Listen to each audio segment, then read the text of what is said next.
Next 9 news में आपका बहुत बहुत स्वागत है। मैं हूं आपके साथ अबरारुल हक रहमानी।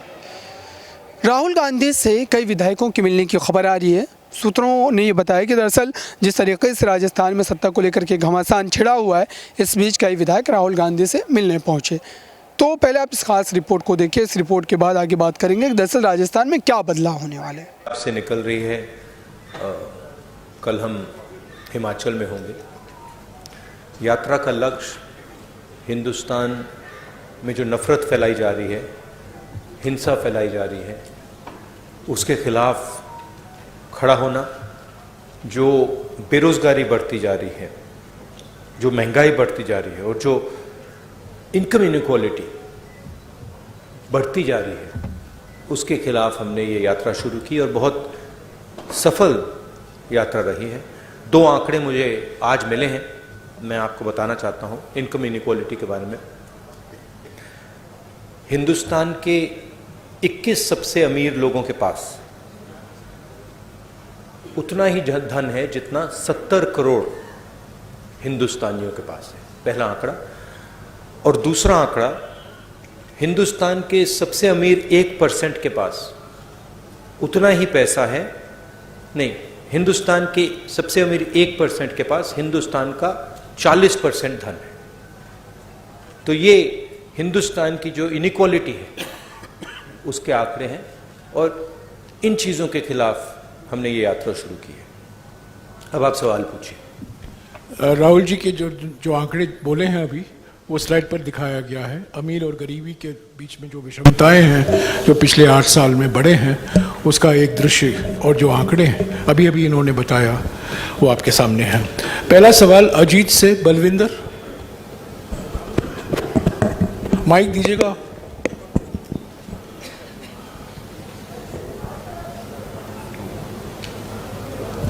अगर बलविंदर नहीं है, जगबानी से विजय नागला।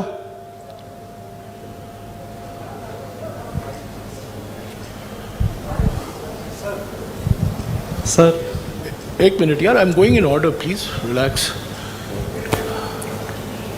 सर, जो आपका प्रयास है लोगों को जोड़ने का, वो एक प्रशंसनीय कदम है। और मैं चाहता हूं कि जो ईवीएम पर जो लोगों में धारणा है कि ईवीएम के कारण कांग्रेस पुनः सत्ता में नहीं आ सकती, क्या आप ईवीएम पर भी कोई फैसला लेना लोगे, ऐसा कि जिससे लोगों के जो धारणा बनी हुई है कि ईवीएम, जब तक ईवीएम रहेगी कांग्रेस कभी सत्ता में वापस नहीं आ सकती?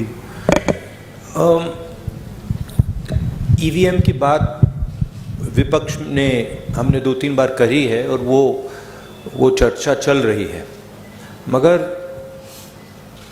ईवीएम सिर्फ एक एलिमेंट है। जैसे मैंने पहले भी कहा है,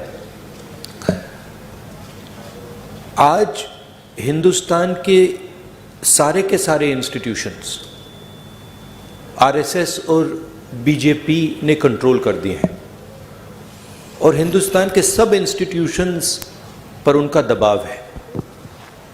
प्रेस पे दबाव है, ब्यूरोक्रेसी पे दबाव है, इलेक्शन कमीशन पे दबाव है, जुडिशरी पे प्रेशर डालते हैं।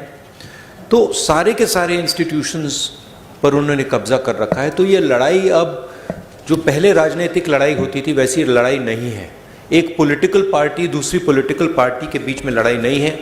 अब ये हिंदुस्तान के इंस्टीट्यूशंस जो इन्होंने कैप्चर करे हैं, उनके बीच और ऑपोजिशन के बीच में लड़ाई है। उसमें एक फैक्टर ईवीएम है, मगर बहुत सारे दूसरे फैक्टर भी हैं। हिंदुस्तान में जो नॉर्मल डेमोक्रेटिक प्रोसेसेस होती हैं, आज वो नहीं है। जो विपक्ष के लोगों पर आक्रमण हो रहा है, सीबीआई, ईडी, पेगासस, ये नॉर्मल डेमोक्रेटिक फंक्शनिंग नहीं है। भास्कर से गिरिजेश मिश्रा।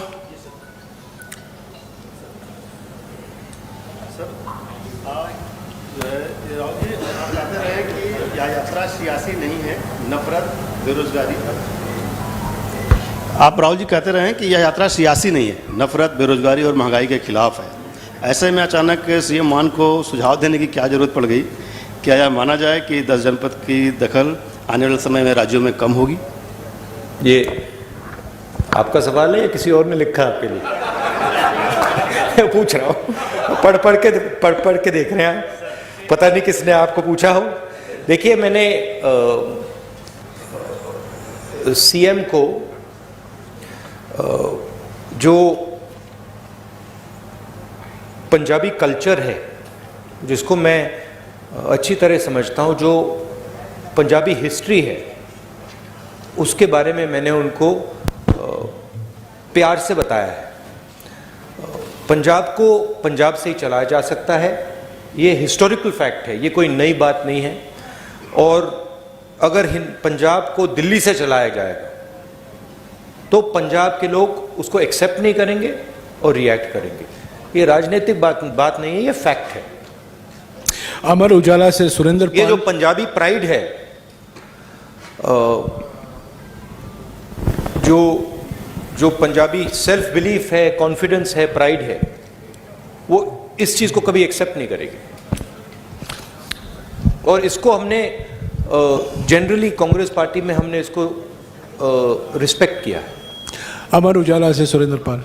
राहुल जी, मेरा आपसे सवाल है कि कुछ दिन पहले केंद्रीय गृह मंत्री अमित शाह जी ने कहा है कि हम 1 जनवरी 2024 में राम मंदिर जो है भक्तों के लिए खोल देंगे।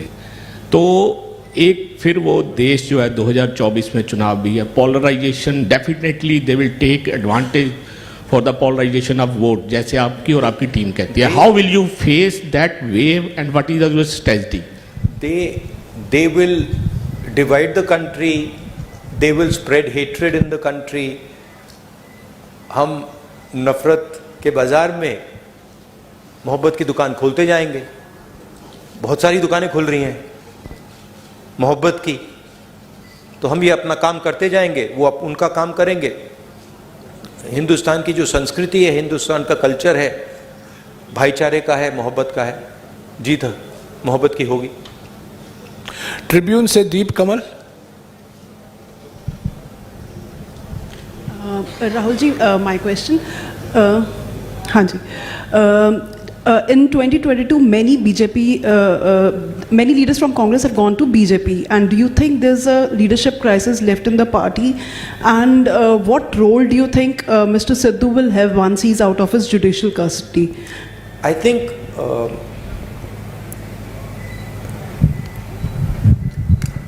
my experience is pretty much anybody who goes to the BJP goes there because of a particular type of pressure. Okay, it's a hidden pressure, you can call it. It is generally a result of, pressure from the CBI, pressure from the ED, pressure from cases, pressure from corruption. So we are quite happy that these type of people are not in the party anymore. And I think as far as the party is concerned, what I've seen on the street is tremendous enthusiasm, extremely dynamic workers, and a mix of senior and young leaders. So what I see in the Congress party is extremely capable leadership all the way from the top to the worker level. So I'm not worried about that. In fact, I'm quite happy that some of the sort of riffraff has gone somewhere else. आपने देखा इस खास report में, इस report के माध्यम से दरअसल ये बात स्पष्ट हो जाती है कि राहुल गांधी इस पूरे मामले का हल निकालते हुए नजर आएंगे, लेकिन कब तक यह अभी तय नहीं हो पाया है। इस खास रिपोर्ट में बस इतना ही। देखते रहिए ताज़ा तरीन खबरों के लिए नेक्स्ट 9 न्यूज़ को। धन्यवाद।